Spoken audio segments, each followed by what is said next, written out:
ഇതാണ് ഞങ്ങളുടെ കൊല്ലംകാരുടെ കമ്പിളി നാരങ്ങ. പിന്നെ നിങ്ങളൊക്കെ ചിലപ്പോൾ ഇതിന് ബബ്ലൂസ് നാരങ്ങയെന്നും അങ്ങനെയൊക്കെ പറയുമായിരിക്കും. എന്തായാലും ഞാനത് പറഞ്ഞ് കുളമാക്കുന്നില്ല. നിങ്ങൾ താഴെ വന്നൊന്ന് കമൻറ്റ് ചെയ്യുക ഇതിനെന്താ നിങ്ങളുടെ നാട്ടിൽ പറയുന്നതെന്ന്. സോ അതുകൊണ്ട് തന്നെ നമുക്ക് നമ്മുടെ ജില്ലകളുടെ ഡൈവേഴ്സിറ്റിയൊക്കെ ഒന്ന് അറിയാമല്ലോ. അങ്ങനെ നമ്മൾ ഇന്നത്തെ പരിപാടി എന്താണെന്ന് വെച്ചിട്ടുണ്ടെങ്കിൽ ഇത് പറിക്കുക, അത്ര തന്നെ. ഈ നട്ടുച്ച വെയിലത്ത് എന്നെക്കൊണ്ട് പറിക്കുന്ന പരിപാടി നടക്കില്ല എനിക്കറിയാമെന്നുള്ളത് കൊണ്ട് ഞാൻ അച്ഛനെ വിളിച്ചിട്ടാണ് ഈ പറിക്കൽ പരിപാടികളും വെട്ടൽ പരിപാടികളുമൊക്കെ നടത്തിക്കൊണ്ടിരിക്കുന്നത്. ഇത് നല്ല ചുട്ട വെയിലാണ്, പക്ഷെ ആത്മാർത്ഥതയുള്ളത് കൊണ്ട് ഞാൻ വന്നത് ഇവിടെ നിന്ന് പറിക്കുവാണ് കേട്ടോ. പിന്നെ ഈ ബബ്ലൂസ് നാരങ്ങയുടെ ടേസ്റ്റിനെ കുറിച്ച് പറയുമ്പോഴത്തേക്കും നല്ല മധുരമുള്ളതുണ്ട്, ചിലത് മധുരം ഇല്ലാത്തതുണ്ട്, ചിലത് പുളിപ്പുള്ളതുണ്ട്, അങ്ങനെയൊക്കെയാണ്. അതതിൻ്റെ വിളവനുസരിച്ചിരിക്കും.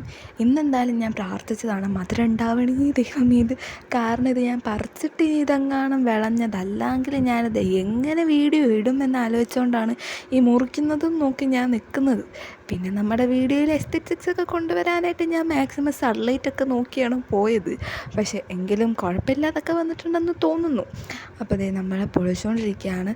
ഇത് കാണുമ്പോൾ അത്യാവശ്യം നല്ല വലിപ്പമൊക്കെ തോന്നും, പക്ഷെ നമ്മളതിൻ്റെ പുറന്തോടെ ഇളക്കി അകത്തേക്ക് പോകുമ്പോഴാണ് ഇതിൻ്റെ കറക്റ്റ് വലിപ്പം കാണുന്നത്. ഞങ്ങൾക്കിത് ആദ്യമായിട്ട് വിളവ് കിട്ടിയപ്പോൾ ഒരു ക്രിക്കറ്റ് ബോളിനേക്കാളും ചെറിയ വലിപ്പത്തിലായിരുന്നു കിട്ടിയത്.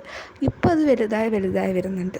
അങ്ങനെ ഫൈനലി നമ്മൾ പൊളിച്ച് വന്ന് എല്ലാം കണ്ടപ്പോഴാണ് സമാധാനമായത്. കാരണം നല്ല വിളഞ്ഞതാണ്. നല്ലപോലെ എന്ന് പറയാൻ പറ്റില്ല, അത്യാവശ്യം നല്ലോണം കുറച്ച് വിളഞ്ഞതാണ്.